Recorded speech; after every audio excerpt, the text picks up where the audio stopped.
चले जी, शाबान के जो रोज़ा है आज और उसकी अफ्तारी ये रही।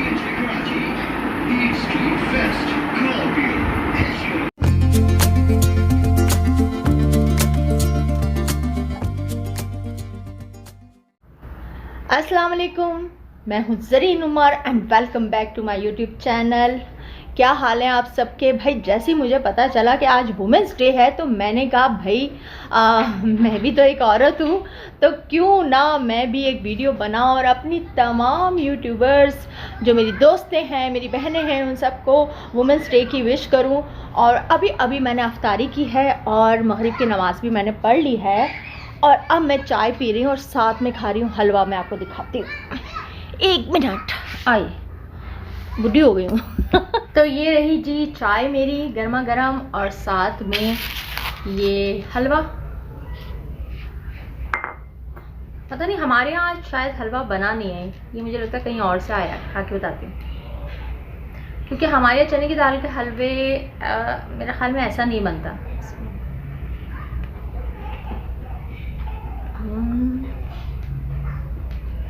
अच्छा बना।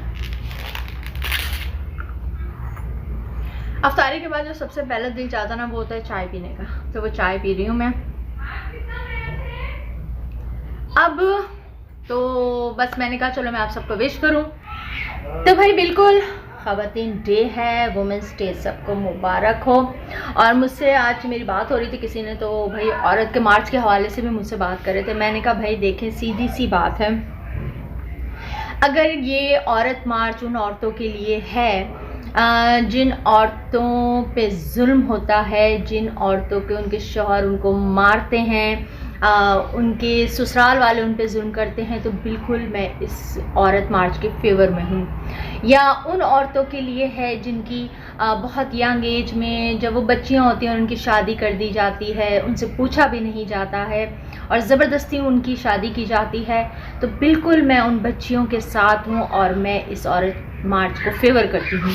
अगर ये औरत मार्च उन औरतों के फेवर में है जिनको तालीम हासिल नहीं करने दी जाती है, या उन औरतों के फेवर में है जिनको जायदाद में हिस्सा नहीं दिया जाता, तो बिल्कुल मैं इस औरत मार्च के साथ हूँ।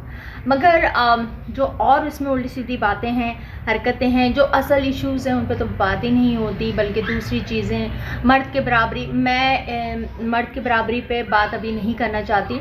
इस पर यकीनन बात करूँगी, लेकिन मैं सोचती हूँ कि मैं अपनी, मेरी एक दोस्त से बात हुई थी कि हम बैठ के जो है इस पर वीडियो बनाएंगे, और मैं इसको नहीं मानती हूँ चूँकि, तो इसलिए मैं इस पर अलग से बात करूँगी। लेकिन चूँकि औरत को इस्लाम ने इतने हकूक़ दिए हुए हैं, और मैं आपको सच बताऊं, जो मर्द औरतों के उनके हकूक़ से महरूम रखते हैं तो वो आपके साथ नहीं, वो अल्लाह और उसके रसूल के साथ जंग करते हैं, क्योंकि ये हकूक़ अल्लाह पाक ने दिए हैं, कुरान में वाज़ा है। नबी पाक सल्लल्लाहु अलैहि वसल्लम की हयात मुबारका हमारे सामने है, जिसमें हमें उन्होंने बताया है कि जिस माँ ने उनको पैदा किया उनकी किस तरह से उन्होंने रिस्पेक्ट किया, और उतनी ही रिस्पेक्ट उन्होंने उनकी भी की जिस माँ ने उनको दूध पिलाया। अपनी बेटी को वो ना सिर्फ मोहब्बत करते थे, उनको वो जो रिस्पेक्ट देते थे और उनकी औलाद से भी जो उन्होंने मोहब्बत की, इसकी मिसाल कहीं नहीं मिलती।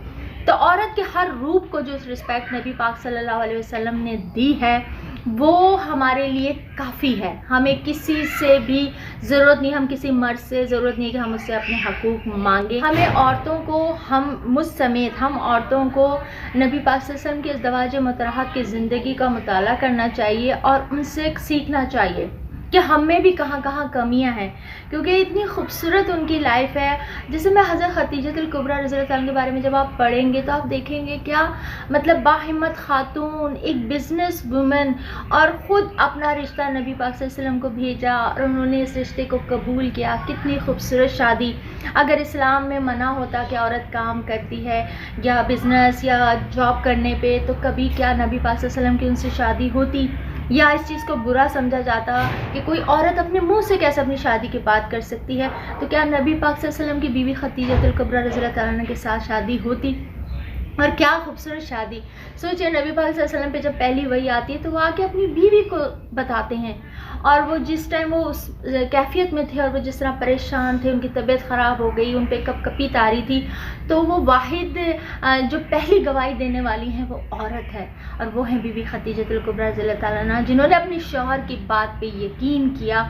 और ना सिर्फ शादी के बाद अगर उनके देखा जाए, उनका किरदार देखा जाए, तो हमारी माँ का क्या किरदार था, सुबहान अल्लाह, कि उन्होंने अपनी दौलत जिसकी वो ख़ुद मालिक थी, उन्होंने नबी पाक सल्लल्लाहु अलैहि वसल्लम की खातिर इस्लाम पे कुर्बान कर दी, और जैसे नबी पाक सल्लल्लाहु अलैहि वसल्लम ने उनको रखा, वो उसमें हर हाल में उनके साथ खुश और आबाद रहीं। तो इसी तरह तमाम अज़वाज मुतहरात हैं, कितनी हमारी अगर जिनके बारे में हम पढ़ें, जिन्होंने जंगों में भी हिस्सा लिया, या हम बीबी आयशा सिद्दीक़ा रज़ियल्लाहु ताला अन्हा के बारे में देखें, नबी पाक सल्लल्लाहु अलैहि वसल्लम की इस दुनिया से जाने के बाद कितनी हदीसें ऐसी हैं जो हम पढ़ते हैं, जो बीबी आयशा सिद्दीक़ा रज़ियल्लाहु ताला अन्हा के ज़रिए हमें मिली। कितने सहाबा कराम थे, उनसे फतवे लेने जाया करते थे, उनसे मशवरे लिया करते थे। तो नबी पाक सल्लल्लाहु अलैहि वसल्लम के बाद भी उन्होंने जिस तरह से एक ज़िंदगी गुजारी और हमें बताया कि एक औरत अपनी ज़िंदगी किस तरह से गुजार सकती है, तो ये सारी मिसालें हमारे सामने हैं। तो हमें बस समझने की ज़रूरत है, और अपनी ना सिर्फ हमें अपने हकूक़ जानने की ज़रूरत है, हमें अपने फ़राइज़ भी जानने की ज़रूरत है। तो बस मैंने कहा मैं भी जल्दी से आप लोग को विश कर दूं, और मैं पी रही हूँ चाय। तो आप सब लोग को हैप्पी वुमेंस डे, और खुश रहिए, आबाद रहिए, और अपने घरों को देखिए, घर बनाती है औरत, माहौल घर का अच्छा रखती है औरत, बच्चे की परवरिश करती है औरत। मर्द का काम है हक हलाल रोज़ी कमा के ला के देना।